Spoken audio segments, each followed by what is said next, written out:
waxaan ka wareysanaynaa Kusow oo ka socda telefishinka London marka waxaan leenahay Kusow ku soo dhawaado magacaagu sheegay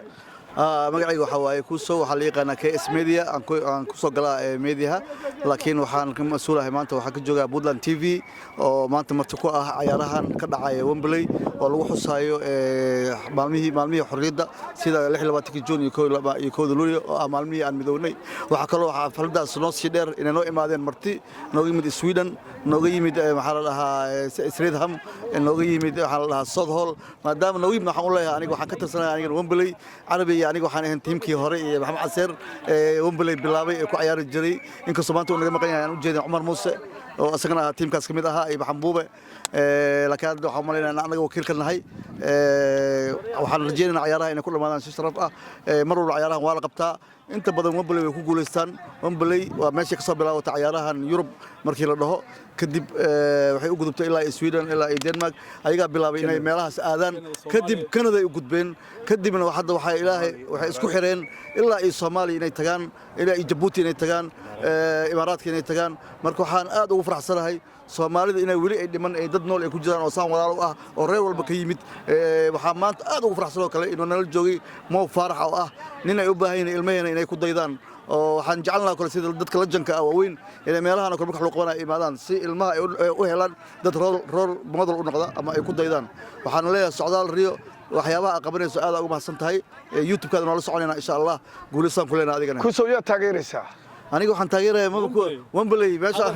Wembley hadal kama taagna marka waxa isleedahay koobku waa qaadaysaan horta wixii koob ah waxa way ilaahba taas ciyaarta laakiin san rajeynayno sidoo Carabi hore u sheegay لاعبين experience لو نوضنا المير نوضنا أنا وحلا فينا هذا أوصل بحضان نسيب كينا نسيب اللي ودلنا إن شاء الله سويدن وحلا هاي ما أنت ويسوعد كيسي ويسوع بيش لكن ديك حافظ بق صعطان أنا سويدن أردن هم بليس كبر حق سويدن نروح نقي لا مركز سويدن كذا وغرينا إن شاء الله هم نتيجة هنا كوب قطع وقسم تيدك وهم عارفين اللي قاعد عبا قعمها نقلنا هواي عيارت كفوا بقول الله وفضلوا عدي مذوب واقع هذيك هالكرة waa gartay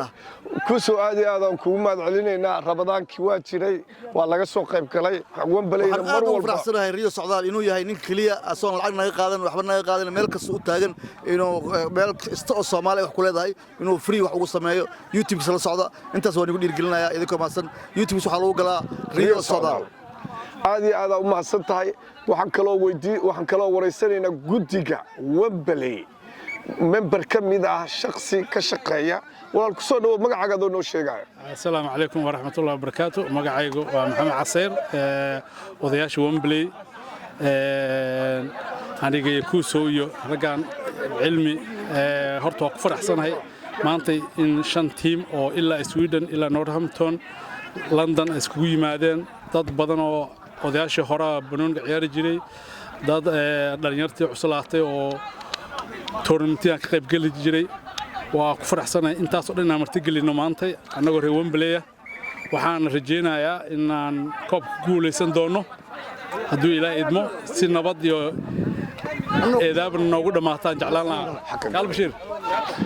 waaya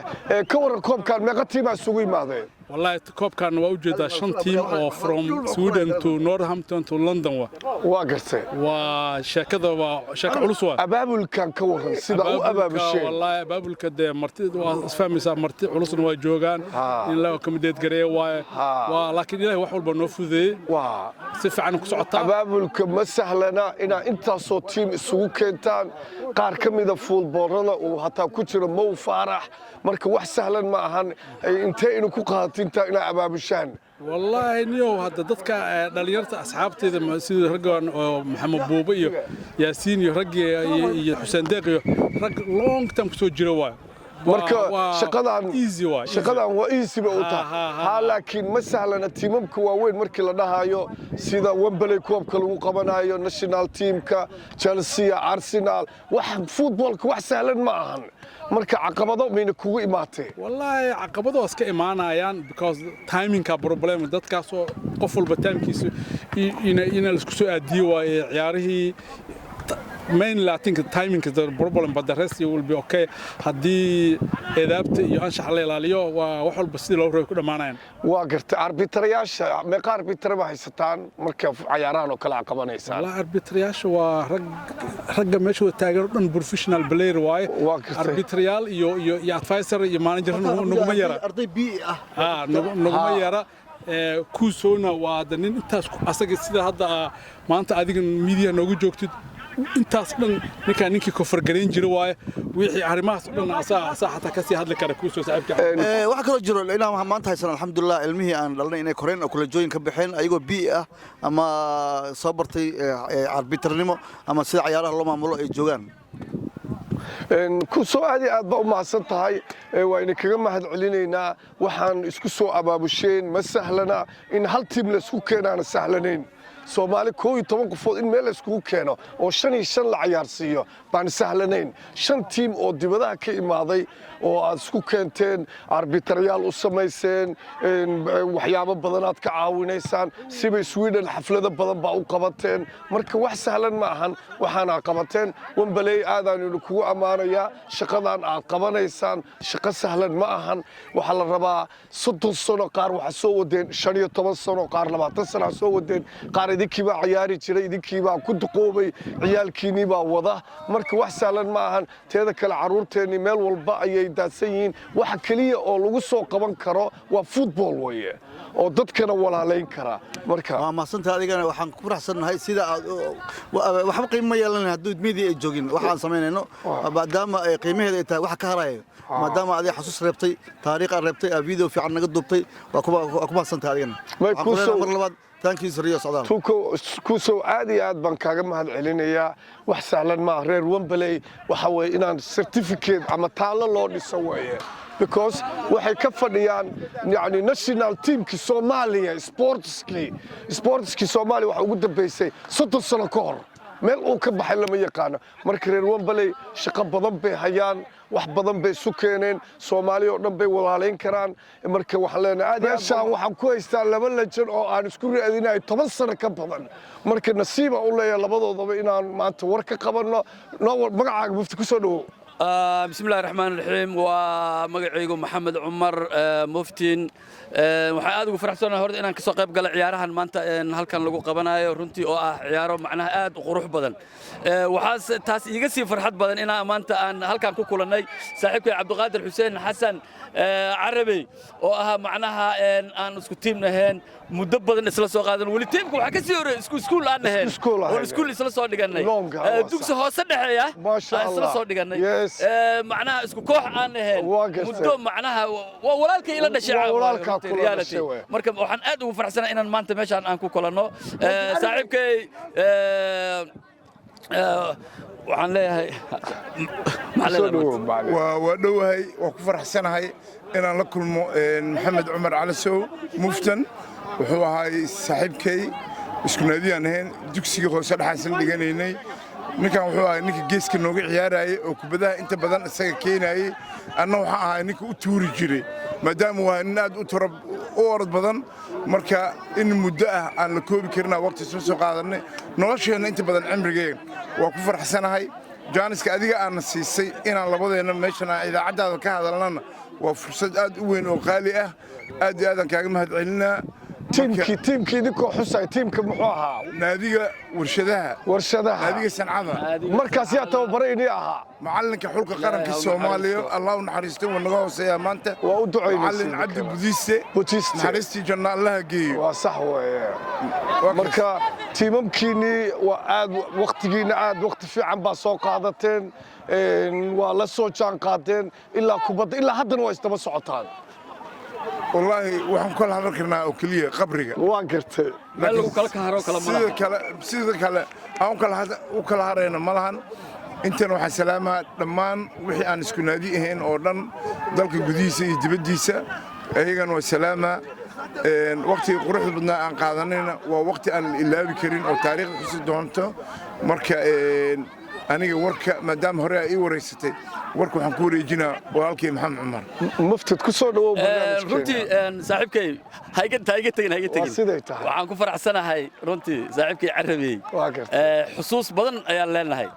marka xusuusii mid kamid ah soo qaadanaa waa siday tahay marka saaxiibkay carabey oo nooga ciyaarayay nambarka 10aad one day ayuu wuxuu noo dhaliyay 3 gool oo hat-trick ma xasuusta ciyaartaas batroolkan ka dhaliyay waa ka batroolka ayuu ka dhaliyay naadiga batroolka waan game marka gamekaas weligay ma iloobayay wadaysan marka ma ciyaarayeen marka 3 gool maalintaas mukhtaar ma dhalin mukhtaar waa sax amaan waxa dheelayn waa sax waa amaan marka waxaan soo qaas xusuustaas maanta isagan ku xasuusanahay waa sax weeye ma xasuustiisu waa shaqaynaysaa marka niyo sportiga waa farxad sportigu waa walaalo kalama haraan qolo kastana waxa waaye fanaaniinta way jeceliin iyaga israaco dhaqaatiirtii hore Soomaaliya iyaga isjecel way israacaan saraakiishiinii hore anaga markaas saraakiishiinii hore sportiga marka sidaas ayaan sportska mar walba dadka waa walaaleeyaa waa ka waxay iska jeceliin walaalkaba ka jecesha because waqti baa wada qaadanaysaan more than 2 hours ayaa wada socotaan waa wada hurdaan isaga la wada socotaan waa kaas marka ka waran ciyaaraha maanta runtii waa ciyaaro runtii aad ugu farxay ciyaaro macnaha horta niyo sportigu waa isdhexgal bulshada macnaha wuxuu ka reebaa waxyaalaha aad u xun hadeena qalad waxyaalaha xun muqaadaraadka hadeena qalaheed waxa xun macnaha Soomaali kala waxay sida qabaa'ilka iyo waxaas runtii macnaha sportigu waa waxa kaliya ee bulshada isu keena waliba waxaan dhihi lahaa in Soomaaliya waqtigan xaadirka la joogo 70% waa dhalinyaro waxa kaliya ee dhalinyarada lagu badbaadi karaa meel kasta joogan ama qurbaha ha joogan waa sportiga marka in sportiga marka dhalinyarada lagu dhiirigeliyo dawladda maxaa ka codsanaysaan sportska dawladda waxaan ka codsanaynaa runtii waxaan rabaa inaan wax yar aan ku daro runtii dhinaca dawladda waa siday tahay waxaan akhri maalin dhaweed miisaaniyadda dawladda Soomaaliya ay macnaha wasaaradaha iyo wax kasta miisaaniyadii loo sameeyay waxa miisaaniyadda ugu yar ee wasaarad loo sameeyo waxay aad wasaaradda dhalinyarada sportska ani waxaan dhihi lahaa wasaaraddaas lacag badan hala siiyo because wadanka 70% waa dhalinyaradu waa in la howlgeliya dawladdu sports bay ku socotaa waa in sportiga ay ku socotaa waa dhalinyaradu ay ku socotaa dhalinyarada waa inay ka soo leexiyaan marka meesha aan ka sugaynay in ay macnaha miisaaniyadooda kor u qaadaan hadaa tirabtu waa ku noqon kartaa 1 milyan lacag ka yar loogu talagalay sanadkii wax suuragal ma aha waxyaalaha qaar koodna waxa la siiyay 20 milyan iyo 100 milyan la siiyay marka dhalinyarada waa in la geliyaa muftido waxaan ku weydiinaa idinka naftigiina shaqadiina waa gabteen oo waxa la rabay ciyaalka tashkiilin footballka abaabulka ka waran runtii waa maasantahay waxa waaye qof kasta meesha uu joogo wax ka qabtaa waa siday anaga qurbahan joognaa meesha aan joogna ayaan wax kala qabanaa waa ku dhiirigelinaa waa talaan siinaa qaar waxay sameeyaan tababarayaal waaye oo tababar ayay siiyaan qaarna way dhiirigeliyaan anaga taas ayaan ku sameeynaa anaga xageen ka sameeynaa Soomaaliya sidoo kale dhalinyaro badan odayaal badan dadkii hore ciyaari jiray ayaa u kacay oo macnaha dhalinyaro badan macnaha waqti badan geliya laakiin waxaan rabnaa dhinaca kale in iska sii xanin wasaaradda garoomo inay u dhisto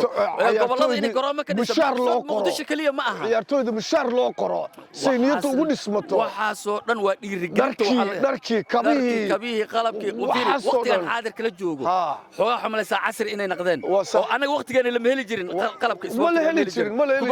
maanta waa $1 $2 wax kasta waa la rabaa marka in la dhiirigeliyo oo wax badan loo sameeyo la rabaa marka insha Allah waxa waaye waa la gaari doonaa inta kale dawladda waxaan ka codsanaynaa inay fiiro gaar u yeelato sportiga gaar ahaan dhalinyarada dawladda Soomaaliya dadkeeda markay turkob la sameeyo 70% waa dhalinyaro hadda marka dhalinyaradu waa in macna la dhiirigeliyo oo la tashkiiliya oo football lagu tashkiiliya laakiin ma in miisaaniyadii dhama wasaaradda sportiga 1 milyan lagu soo koobo 1 milyan maxay goone waxa laga yaabaa inay qaar kood dhageysanaa laakiin iyagoo u malaynaysa kale anaga waxaan rabnaa qaybta anaga sportska in horumar loo sameeyo si annaguna aan wax walba wax lagu bedeli karaa waa footballka sportiga waxa jira ciyaaro aan dhaqan u leenahay waa orodada kale dhaqan u leenahay jirkeena noo saamaxay waxa waa jir wada dhuudhuuban waxa la rabaa marka waxa la rabaa in la qarash geliyo maba looga faa'iideysanaya ka faa'iideysan waa ka Kenya waa ka faa'iideysay Ethiopia waa ka faa'iideysay waa anaga ugu faa'iideysan weyne waa ka faa'iideysana waxaan qabnaa fiiri dhul Highland waa qabnaa anaga oo tababar lagu ordisiyo waa qabnaa oo cirgaaba ka mid tahay marka Soomaaliya waa inay awood ay geliyaan laakiin hatta martiqaad qolada Muqdisho imanaysa Highlandka loo diraya guriyay sida ciyaariga gobolada kale Highlandka hotel inta laga sameeyo garoon laga sameeyo sida waagii saxgalkii macna Ethiopia iyo Kenya waxa u yimaado wadamada adduunka dhan u yimaado qarash ka helaan anaga waa samaysan karnaa marka ma aha in anaga Kenya maanta aan barino anaga dhahno afar qof xagga noogu xirooto ma aha in aan dhahno waa in Soomaaliya qarash la geliyo isboortiga waa in la geliyo aad waa mahadsantahay walaalkay aad iyo aad waa mahadsantahay